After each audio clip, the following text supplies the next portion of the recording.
Hello everyone, welcome back to my channel. Thanks for subscribing to my channel. Save cost, save time. It really means a lot to me. And today I'm going to share about tips to clear any job interview, how to show, not to tell your value. If you like this video, then there is a like button below the video, so please hit that like button. And if you want to watch such more videos, please do subscribe to my channel. From listing skills to leveraging stories, how to show, not tell your value. It's been a long year already. That's not a comment on the political environment, but on your own schedule at work. You have accomplished a ton. You have been involved in some projects that were planned and some that sprang out of nowhere. Some were crises, challenging and interesting, that tested your skills. Others were mundane and tested your patience. In any event, you have worked hard, grown as a professional and developed new talents. If you are in the market for a new role, think of how you have grown in the last 12 months. When you are interviewing, whether for a different role in the same organization or at a new employer, you must consider what you bring to the table. But just listing your skills on your resume isn't enough. At the top of your resume, you have written hardworking and innovative professional with a proven track record of success. That's interesting, but you are asserting a generic, self-serving conclusion. It means little or nothing to the prospective employer. During the interview, you'll be talking about your talents and your skills, all necessary steps in the conversation. But it's not the conclusion you draw about your abilities that will be noticed. It's the simple story you can tell that proves that you have the goods. Let's talk about telling stories. Whether you are currently interviewing or simply starting to determine your personal brand, you should always be thinking of how to differentiate yourself in the marketplace. Think of it this way. Regardless of the industry in which you work and whether your organization provides products or services, you are the key product you are offering. Your integrity, your self-discipline, your innovative ideas. Think in terms of what do I claim to offer and how do I prove that value? I can't answer the first question for you. But the second point is simple.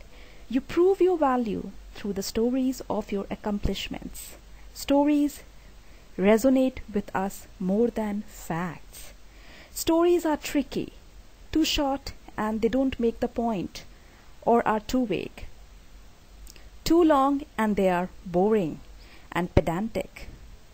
So here are some ground rules for storytelling. Telling stories about your accomplishments is not bragging. Unless you are stretching the truth, don't stretch the truth. That's called lying, and eventually you will be exposed. Telling stories will allow you to back up your conclusion about the skills you claim you have. If you can't tell me when you were successful professionally, why would I hire you? You can tell meaningful stories about your success, not from the perspective of, look at how great I am, but from the perspective of, this group or individual was facing a challenge and I was lucky enough to be able to help them overcome that problem. Stories don't need to be long and complicated to make a point. Distill the facts of your story to the key elements important for this person to hear. Not so short that your story becomes an over-eager, I have done that, but not so long that the person starts to think, where is he going with this? Tailor your story to meet the needs of the interview. What issues has the other person raised as challenges in the role for which you are interviewing? What story can you share that shows you have dealt with that challenge? Stories have a structure. Every story has a beginning, a middle, and an end. All stories begin with grounding the facts in time or space. For example, there's a small firm in Delhi or on the outskirts of Haryana, or a month into my current job, and then 2 weeks ago, Tuesday. All stories end with a line that lets you know the story is complete. In your case, that line should sound something like, "So it felt great to be able to help solve that problem for the client." I'm repeating, so it felt great to be able to help solve that problem for the client. That type of ending highlights your talent while coming across as modest and grateful rather than arrogant. The middle of the story will change in length and content based on the audience to whom you are speaking and the need in the moment. Every story has myriad details we include or don't based on the setting. Include those details you think drive home your main point, but always err on the side of brevity. Don't go negative. No one likes a downer. The story should never be about how someone else failed and you stepped in to save the day. You can highlight a problem that existed, but not the party who created the problem. You should feel comfortable sharing an instance when you failed, but ideally it's a small failure, not a major disaster.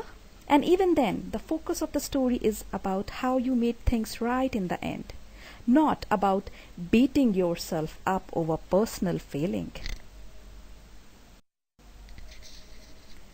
Leverage any element of your story that appeals to the five senses. People are more likely to remember stories that appeal to our senses of sight, sound, smell, taste, and touch.